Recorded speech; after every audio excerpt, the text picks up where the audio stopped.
नाम से मुतारफ़ किया, उस पे हम काम कर रहे हैं।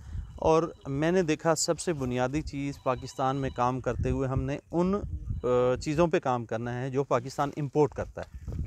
गवर्नमेंट कहती है जी कपास बनाएं ताकि बाहर जाए और हमें ज़र मुबादला मिले।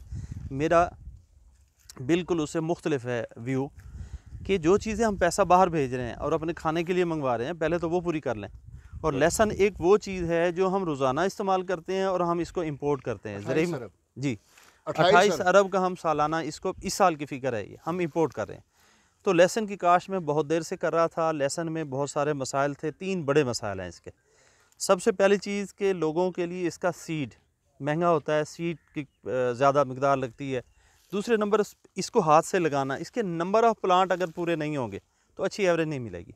नंबर ऑफ प्लांट पूरे करने, फिर उसके बाद इसकी गोडियाँ, फिर इसकी हार्वेस्टिंग। इस पे आलमोस्ट एक किसान का 70 से 80 हज़ार रुपये खर्च होता है, जिस वजह से किसान इसमें नहीं आ रहा। जी पर एकड़ होता था। लेकिन हमारे किसी भी रिसर्च के इदारे ने आज तक ये कोशिश नहीं की कि इसको किसान के लिए आसान बना दे। अयूब रिसर्च फैसलाबाद में आप जाएं, वहाँ आपको इंपोर्टेड 8 किस्म की मशीनें मिलेंगी जो कि बाहर के मुल्कों से आई और आज तक वो वीरान पड़ी हैं। उनके ज़रिए उन्होंने क्या किया कि फ्लैट के ऊपर सोइंग के लिए उन्होंने मशीनें डेवलप की। और ये अल्हम्दुलिल्लाह हमारा एक पिकनिक का जो कंसेप्ट था उसको मद्देनज़र रखते हुए मैंने इसको कहरोड पक्का हमारे वेंडर हैं शफीक साहब जो कि शरीफ एंड सन्स के नाम से जाने जाते हैं, उनसे डिस्कस किया कि उनके पास फ्लैट वाली मशीनें बन रही थी जो कि उन्होंने भी अयूब रिसर्च वालों से सीखी थी, फ्लैट के ऊपर सोइंग वाली। मैंने उनसे कहा जी हमें बेड के ऊपर आप मशीन तैयार करके दें जो बेड भी बनाए और साथ उसकी सोइंग भी करे। और इस पर हमने आलमोस्ट 3 महीने टाइम गुजारा, इस पर टाइम खर्च किया और अल्टीमेटली हम वो मशीन बनाने में नहीं थे जी, वो राजी नहीं थे। हमने कहा यार आप हमसे पैसे ले लें, आप हमसे पैसे ले लें, नफ़ा नुकसान हमारा, लेकिन हमें ये डेवलप कर दें जी। मियाँ साहब की मेहरबानी। मियाँ साहब वहाँ बार बार जाते रहे और पहली मशीन जो है सर वो डेवलप होके यहाँ आई, इस फार्म पे आई। 10 अक्टूबर 2020 को हमने पहला ट्रायल 10 को यहाँ आई और यहाँ हमने उसकी सोइंग की जी। बिल्कुल ऐसा। और सबसे जो अहम चीज़ है ये देखें, ये जो बल्ब है आपके पास, आप कोई भी पाकिस्तान में लहसुन देखेंगे, लहसुन जब आप इसको उठा के स्टोर में ले जाते हैं और अक्टूबर में या सितंबर में इसको बाहर निकालते हैं, इसको ऐसे दबाएंगे वो अंदर से पिलपिला होगा। ये बेड कास्ट के ऊपर, क्योंकि पानी हमारा दूर लगता है सीपेज के हवाले से, जो आपने वहाँ पे सवाल किया था, इसका दूसरा हिस्सा हम वहाँ पे डिस्कस करेंगे कि जो लहसुन आपका बेड के ऊपर काश्त होगा और इसकी बर्दाश्त जब हो जाएगी, इसकी स्टोरेज सबसे आसान है। इसका सीड आपको क्वालिटी सीड मिलेगा, क्योंकि पानी जितना नज़दीक लगाएंगे लहसुन को, ये फूल तो जाएगा, इसका बल्ब हार्वेस्टिंग टाइम बड़ा बन जाएगा, लेकिन इसके अंदर जो हम कम्पैक्टनेस कहते हैं या मजबूती कहते हैं वो नहीं होगी, क्योंकि इसको पानी दूर से लगा है। आपने देखा है कि अंदर तक इसका वतर कितना पड़ा है। ये वो सिस्टम है मल्चिंग वाला, जब हमने मल्च कर दिया और इसको अंदर तक हमने मॉइस्चर दे दिया, तो लहसुन एक ऐसी चीज़ है जिसको बहुत ज़्यादा पानी नहीं चाहिए। हम इसको हमेशा पानी दे के मारते हैं, जिस वजह से ये हमारी अच्छी पैदावार नहीं देता। तो अल्हम्दुलिल्लाह आज हम वो दिन आ गया है कि हम इसको हार्वेस्ट कर रहे हैं। पाकिस्तान में पहली दफ़ा रेस बेड के ऊपर मशीनी काश्त और मशीनी बर्दाश्त। फिर अगला जो मरला था, इसको हमने निकालना कैसे, हाथ से निकालने में फिर आपकी 20,000 15,000 लेबर लगती है। ये मशीन हमने डेवलप की, इसके ऊपर 1,000 रुपये बामुश्किल ख़र्चा है पर एकड़ का, और पीछे लेबर इसको इकट्ठा कर लेगी। और आगे 2 मशीनें और डेवलप हैं जो कि इसकी भूखें भी काटेगी। और दूसरी मशीन फिर इसकी जब तुरियाँ बनती हैं, इसको तोड़ा जाता है सीड के लिए, वो इसकी तुरियाँ भी बनाएगी और इसकी ग्रेडिंग भी करेगी, ब्रेक कर देगी। पिछली दफ़ा इसकी तुरियाँ बनाने का खर्चा हमें पता नहीं था। जब हमने इसको बल्ब को तोड़वा के तुरियाँ बनवाई तो जब मैंने कैलकुलेट किया तो 7 रुपये पर केजी हो रहा था। तो वो हमने इस दफ़ा उसको वो भी मिनिमाइज़ करके मशीन हमने अल्हम्दुलिल्लाह वो आ जाएगी। और अगर आपका 200 केजी लगता है 1 एकड़ पे, तो 7 रुपये के हिसाब से 14,000 सिर्फ वो खर्चा है। 4 गोडियों का खर्चा है, इसको लगाने का खर्चा है, हार्वेस्टिंग के बाद हार्वेस्टिंग का खर्चा है। फिर ये 4 मशीनें जो हमने डेवलप की हैं, अल्हम्दुलिल्लाह आपको सुन के हैरानगी होगी कि फ़ेसबुक के ऊपर हमारे जो वेंडर हैं उनका अकाउंट देख के सूडान से एक वहाँ से लोग आए हैं और उनका अभी आर्डर 8 मशीनें वो बनवा के कंटेनर में डाल के ले गए। करोड़ पक्का। ये आज 3 तारीख को उनकी शिपमेंट जा रही है। यानी पूरी दुनिया में हमारी इस मशीन ने जो है अपना एक जगह बनाई है, क्योंकि ये रेज़ बेड के ऊपर है, इसके ऊपर ख़र्चे नहीं हैं हमारे, इसके ऊपर खादें नहीं हैं, इसके ऊपर बीमारियां नहीं हैं, इसकी शेल्फ़ लाइफ अच्छी है। इसकी आप डेप्रिसिएशन देखिएगा, मैंने पिछले साल देखा है, आम हमारा जो काश्तकार है जब वो लहसुन स्टोर करता है तो उसका 50% डैमेज हो जाता है वज़न। अगर बेहतरीन स्टोरेज है आपकी और आपका वज़न, इसका बल्ब डैमेज नहीं होता, आप उसको बेहतरीन क्योरिंग करते हैं, लेकिन आपका वज़न फिर भी 50% ख़त्म हो जाएगा टिल अक्टूबर। लेकिन इस बल्ब को आप तोल के रख लें, इसका सिर्फ 20 to 25%, अगर मौसमी हालात बहुत सख्त हो गए 20 से 25% इसका वज़न कम होगा। 20-25% हमने इसका वज़न बढ़ा लिया, 70-80 हज़ार वाले ख़र्चे हमने सिर्फ 10 हज़ार में कर लिए।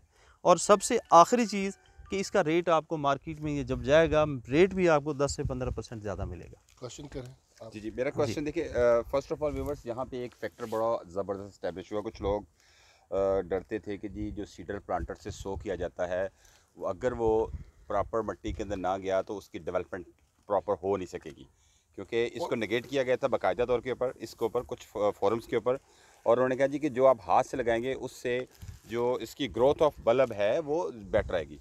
लेकिन यहाँ पे एक ये सोने के बाद आप जब निकला ये फैक्टर, ये वेल एस्टेब्लिश हो चुका है कि जो प्लांटर सीडर मियाँ साहब ने डेवलप करवाया और जो कि जिससे हमारे फार्मर के लिए आसानी है, ये उसका तैयारशुदा बल्ब है नंबर 1। एक चीज़ मैं और ऐड कर दूँ, इसकी तुरी बिल्कुल सीधी थी, ये देखें इसका स्टम और बल्ब बिल्कुल सीधा है, अलाइन है बिल्कुल। इसकी जो तुरी थी ये लेटी हुई थी, ये ऐसा निकला है, लेकिन इसका बल्ब देखें इससे बेहतर, इससे बेहतर है, इससे भी बेहतर है, उसको सीधा भी हो गया। हमारे दोस्तों के बहुत सारे काश्तकारों के ये सवालात होते थे, जनाब ये लेट गया, ये तो उगेगा नहीं और ये तो बल्ब नहीं बनाएगा। ये आपके सामने, ये दोनों चीज़ें आपके सामने, ये देखें ये इस तरह है। क्यों इस तरह है कि इसकी तुरी जो है वो लेटी हुई थी जी, तो इसका कोई इतना प्रॉब्लम है नहीं। अच्छा, सेकंडली मैं एक चीज़ और करूँगा, जो मियाँ साहब ने बड़ा अच्छा पॉइंट बताया, ये इट्स वेरी गुड। आप इसकी जैकेट की देखें कि जो जैकेट की स्ट्रेंथ है वो बड़ी खूबसूरत है और इवन है, जुड़ी हुई है, और ये सिर्फ पिकनिक का कमाल है, गुंदी हुई है। अगर आप बुनियादी तौर के ऊपर जो हमारी ट्रेडिशनल कास्ट है जिसको फ्लैट पेड पे आप लगाते हैं, तो उसमें आपकी जो जैकेट की स्ट्रेंथ है वो ये नहीं आएगी। और मैंने कुछ लेसन को ऐसे भी लास्ट ईयर देखा है कि वो ऊपर से तो लेसन था, तो जब बल्ब को तोड़ा गया तो बीच में कुछ भी नहीं था, कुछ भी नहीं खुल गया, क्योंकि बाकायदा, क्योंकि जब आप फ्लैट पे लगाते हैं तो आपको वाटरिंग, ओवर वाटरिंग समटाइम करनी पड़ती है और आपको फर्टिलाइजर का बेतहाशा इस्तेमाल करना पड़ता है, जो कि आर्टिफिशियल है। जी जी। तो मैं अक्सर दोस्तों सवाल करता हूँ मियाँ साहब के तवज्जुह की वजह से मैं कहता हूँ, अल्लाह पाक ने देखिए ज़मीन बनाई, ऑक्सीजन बनाई, हवा बनाई, लेकिन ये पॉसिबल है कि अल्लाह भूल गए, यार ये खाद नहीं मैंने बनाई, ये नहीं मुझसे बनी, ये इंसान बनाएगा, इस इज़ पॉसिबल, ये नामुमकिनात में से है। हमें सिर्फ उसको यूटिलाइज़ करना है, उसको लेने का तरीका नहीं आता।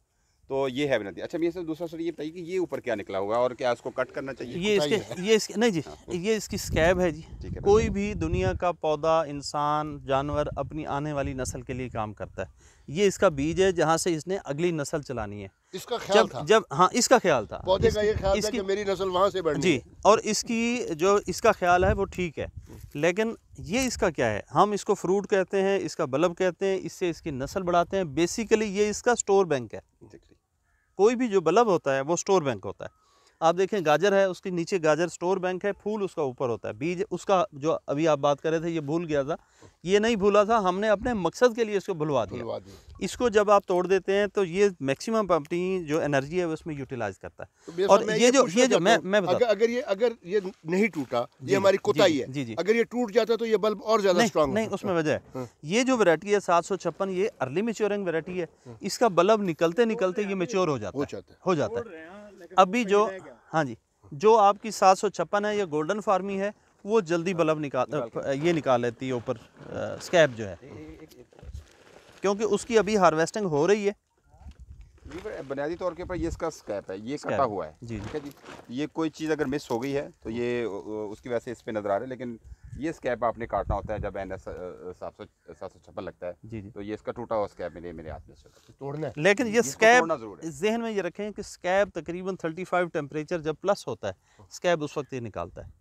35 टेम्परेचर जब होता है तो ये मैच्योर हो चुका होता है, इसलिए ये इसकी मैक्सिमम ताकत ये खींच लेता है और इसको स्कैब निकालने का मौका नहीं मिलता। लेकिन जीवन में नहीं, जीवन में नहीं, उसको दे रहा है। ये अभी हम देसी जीवन में मोहतात रहना है। हाँ, उसका लाजम, उसका हाँ, वो अगर नहीं निकालेंगे तो उसका नीचे बल्ब भी खराब हो जाएगा जीवन का, क्योंकि स्कैब निकल आता है 35 टेम्परेचर पे, बल्ब बना नहीं होता। अगर उसका स्कैब नहीं तोड़ेंगे तो फिर वो उसको नीचे शिफ्ट करेगा। अच्छा, इसके अलावा जो हमारा गोल्डन फार्मी है, जो हमारा गुलाबी है, गुलाबी और गोल्डन फार्मी इस टेम्परेचर पे अभी मैच्योर हुए हैं, और ये हफ्ता पहले मैच्योर हो गया था, और आज हमारे दोस्तों की वजह से ये लेट हमने किया इसको, वरना इसकी हार्वेस्टिंग हफ्ता पहले हो जानी थी।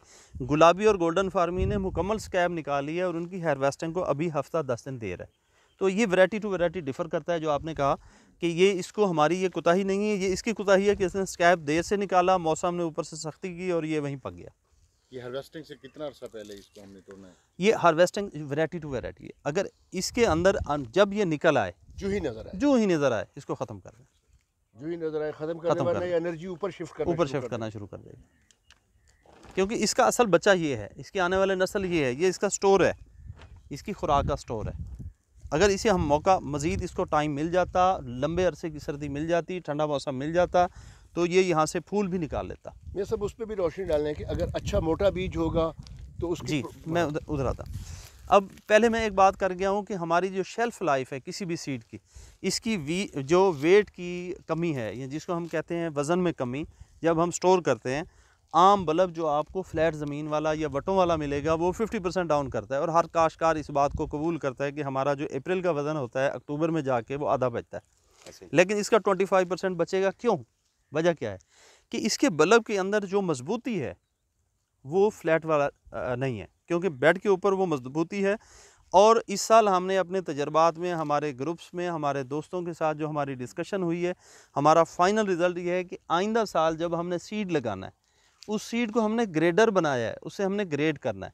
मोटी तुरी मोटा बल्ब, छोटी तुरी छोटा बल्ब। इसमें आपको छोटे बल्ब नज़र आएंगे क्योंकि ये रैंडम लगाया गया था, और ये छोटा जो बल्ब है ये छोटी तुरी की वजह से। अगर ये देखें, अब इसको और इसको कैसे कंपेयर कर सकते हैं? इस पे हमारी लेबर उतनी लगी है, जगह हमने इसको उतनी दी है, इस पे अखराजात उतने हुए हैं, लेकिन अगर शुरू में आप टोटल 1 एकड़ के बीज को ग्रेड करेंगे, ये आपको अगर 5 मन निकलता है तो उसमें से ये छोटा मुश्किल आपका 20-25 किलो निकलेगा, लेकिन ये आपकी एवरेज को 20-25% डाउन कर देता है। इसलिए इसे हमने बचना है, क्वालिटी फ्रूट लेना है, क्वालिटी बल्ब लेना है, और क्वालिटी बल्ब के लिए हमने इसको ग्रेड करना है। अच्छी एवरेज ये बेचने के, ये बेचना है, बेच लें, ये खाने के लिए काम आएगा, सीड के लिए काम आएगा। और ये अगले साल आपका ये वाला बल्ब अभी यहाँ से 20% निकलना है, जब आप ग्रेड करके लगाएंगे ये बमुश्किल 5% निकलेगा। और डॉक्टर साहब ऐसा होता है जब इसको ब्रेक करेंगे ना, तो इसमें जो क्लॉज निकलेंगी उसमें छोटी क्लॉज भी होती है, छोटी भी होंगी, छोटी क्लॉज हमने सेपरेट कर देनी, वो अलग करके और उसमें उसको आप मार्केट में सेल कर दें। और जो ये बड़ी क्लॉव्स हैं जो कि आउटर सर्कल की में होती हैं, सिर्फ हमने ये शो करनी है। तो ग्रेडिंग से मुराद हमारा यहाँ पे ये है कि जो क्लॉव्स को हम ब्रेक करेंगे, उसकी जो मोटी तुरियाँ होंगी सिर्फ वो शो करेंगे, बाकी जो बारीक तुरियाँ उसको हम सेपरेट कर देंगे, उसको हम ज़मीन के अंदर लगाएंगे नहीं, क्योंकि इसने टाइम भी उतना कंज्यूम किया, इनपुट कॉस्ट भी उतनी, लेबर उतनी, लेकिन इसका जो आउटकम है वो, अब इसकी अगर हम परसेंटेज देखें तो ये बुनियादी तौर के ऊपर शायद 10% होगा। 3 मिल के भी इसके बराबर नहीं जा सकता, 3 मिल के भी मशीन से होगा। ये मशीन आपको ग्रेड कर देगी। जो हमने इसके ये पत्ते और भूखे काटने वाली मशीन हमारे वेंडर ने इसको दी है, वो मशीन जब ये पूरा बंडल बना हुआ है जी 2 किलो का, मशीन में ऐसे आप डालेंगे, वो इसमें से मोटा अलहदा करेगी, छोटा अलहदा करेगी, एक और फिर जब तुरियां अलग करेगी तो वहाँ भी ग्रेडर है। तो जब इसको आप डालेंगे, जैसे हम आटे के लिए दाने डालते हैं, नीचे से आटा निकलता है, ऐसे एक मशीन बनाई है उन्होंने, उसमें आप सारी बोरी डाल देंगे, छोटा मोटा सारा लहसन आ जाएगा, और इस मोटे बल्ब के अंदर भी छोटी तुरी होगी, वो भी अलग, उसने सारे को ब्रेक करना है, छोटी अलहदा, दरमियानी अलहदा, मोटी अलहदा। तो ये 4 मशीनों का सेट सर अल्हम्दुलिल्लाह। और अल्हम्दुलिल्लाह इन 4 मशीनों के सेट के साथ इस वक्त हम गार्लिक की काश में मुकम्मल इसको मैकेनिकल बनाने में कामयाब हो गए हैं, और इंशाल्लाह मैं एशिया में तो मेरे ख्याल सर हम अल्हम्दुलिल्लाह, एशिया में तो अल्हम्दुलिल्लाह हम हो गया, सूडान तक हमारी मशीन ही जा रही है, यूरोपियन कंट्रीज को तो हम, और इंशाल्लाह मैं बड़े वसूख से कहता हूँ कि आने वाले 2 साल में पाकिस्तान लहसुन की काश में खुद कफील नहीं होगा, बल्कि इसको एक्सपोर्ट करेगा इंशाल्लाह। चलें सर।